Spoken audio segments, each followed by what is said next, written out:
عنقریب آپ کا رب آپ کو کچھ ایسا عطا کرے گا جس سے آپ راضی ہو جائیں گے۔ اگر آپ آج یہ آیت پڑھ رہے ہیں تو یہ آپ کے لیے ایک نشانی ہے۔ آیت کا مطلب ہی نشانی ہوتا ہے۔ اللہ تعالیٰ بنا کسی وجہ کے ہمیں اپنی آیات نہیں پڑھواتا۔ اللہ کے ہاں ہماری کہانیاں لکھی ہوتی ہیں سٹیپ بائی سٹیپ۔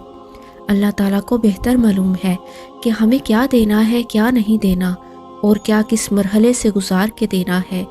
ایسے میں یہ آیت اگر آپ کے سامنے آئی ہے تو یقیناً اللہ تعالیٰ آپ کو بہت جلد کچھ ایسا عطا کرے گا جس سے آپ راضی ہو جائیں گے۔ ہو سکتا ہے کہ یہ وہ چیز نہ ہو جس کی آپ کو بہت خواہش ہو۔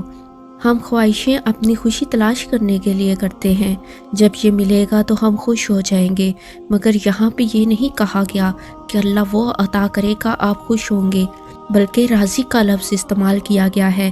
راضی ہونا خوش ہونے سے مختلف ہوتا ہے۔ خوشی کے پیچھے بھاگنا پڑتا ہے، اس کے کھونے کا خوف نہیں رہتا۔ رضا ایسی نہیں ہوتی۔ رضا دل کے مطمئن ہو جانے کا نام ہے، رضا دل کے سکون کا نام ہے۔ اگر آپ کا دل کسی مسئلے کی وجہ سے بے چین ہے، اس میں اضطراب ہے، تو یقین رکھیں اللہ تعالیٰ جلد کچھ ایسا کرے گا کہ آپ کا دل راضی ہو جائے گا۔ ایسے میں اگر اللہ نے آپ کو یہ خوشخبری دی ہے تو آپ کا بھی فرض بنتا ہے کہ یہ ویڈیو دیکھنے کے بعد ایک دفعہ آنکھیں بند کریں، دل میں اپنی تمام محرومیوں اور قدرتی آزمائشوں کو لائیں اور اللہ تعالیٰ سے کہیں کہ اے اللہ، میں آپ سے اور آپ کے دیے گئے امتحانوں سے راضی ہوں۔